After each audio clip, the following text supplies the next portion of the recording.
দুই মার্কিন উপসহকারী পররাষ্ট্রমন্ত্রীর সঙ্গে রাজনৈতিক দল ও নাগরিক সমাজের প্রতিনিধিদের সঙ্গে আলোচনার বিষয়ে আরও জানাতে যুক্ত হচ্ছেন সহকর্মী মাজহারুল ইসলাম। মাজহার, দুই মার্কিন উপসহকারী পররাষ্ট্রমন্ত্রীর সঙ্গে আলোচনার বিষয়ে সর্বশেষ কি তথ্য আপনার কাছে আছে একটু জানতে চাই।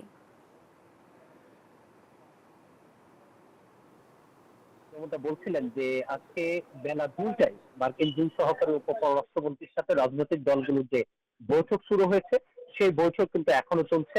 বেলা 2টায় প্রথমে বৈঠক বসছিল বাংলাদেশ জামাত ইসলামীর সাথে, এরপরে বৈঠকে বসে জাতীয় নাগরিক পার্টি এনসিপির সাথে। ইতিমধ্যেই দুটি রাজনৈতিক দলের সাথে সেই বৈঠক শেষ হয়েছে। এখন বৈঠক চলছে মূলত বিএনপির সাথে। আপনি জানেন এই তিনটি রাজনৈতিক দলের সাথেই মূলত আজকে বৈঠক হচ্ছে। আগামীকাল মূলত সরকারের ঊর্ধ্বতন কর্মকর্তারা এবং পররাষ্ট্র উপদেষ্টা সহ প্রধান উপদেষ্টার সাথে সাক্ষাৎ হওয়ার কথা হচ্ছে। আজকে এই বৈঠকে যে বিষয়টি আসছে, নির্বাচন ইস্যুটি ঘুরে ফিরে আসছে এবং বর্তমান বাংলাদেশের যে চলমান সংস্কার প্রক্রিয়া, সেই সংস্কার প্রক্রিয়া সম্পর্কে তারা জানতে চেয়েছে।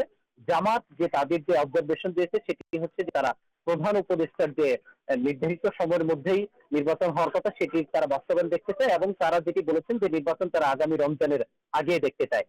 বান্ডেল থাকলে প্রতি সেনমানিতে টাকা বাঁচবে। বিকাশ সেনমানি বান্ডেল কিনে জিতুন প্রতি লেনদেনে।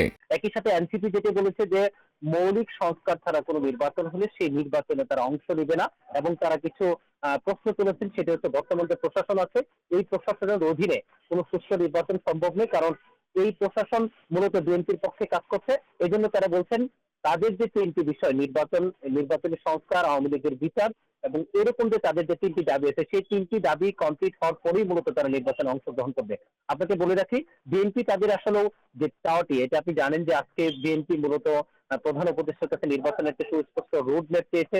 সেখানেও তারা আসলে কোনো সুস্পষ্ট রোড ম্যাপ চায়নি। ফলশ্রুতিতে তারা এখানেও হয়তোবা নির্বাচন কখন হবে সেই বিষয়টি তুলে ধরবে।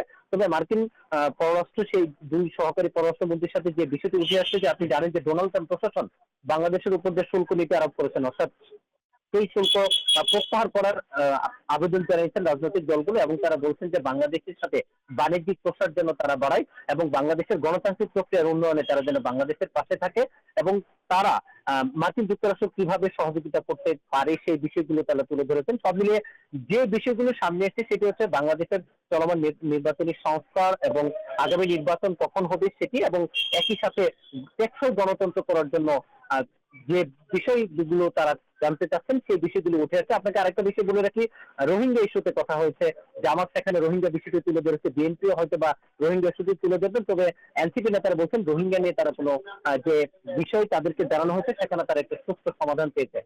সব মিলিয়ে যে বৈঠক, সেই বৈঠক আসলে বিএনপির সাথে এখনো চলছে এবং আগামীকাল সরকারের প্রধান উপদেষ্টা এবং পররাষ্ট্র উপদেষ্টার সাথে যে বৈঠক সেখানে হয়তো বা সরকারের নীতি নির্ধারণ সম্পর্কে আমরা জানতে পারবো।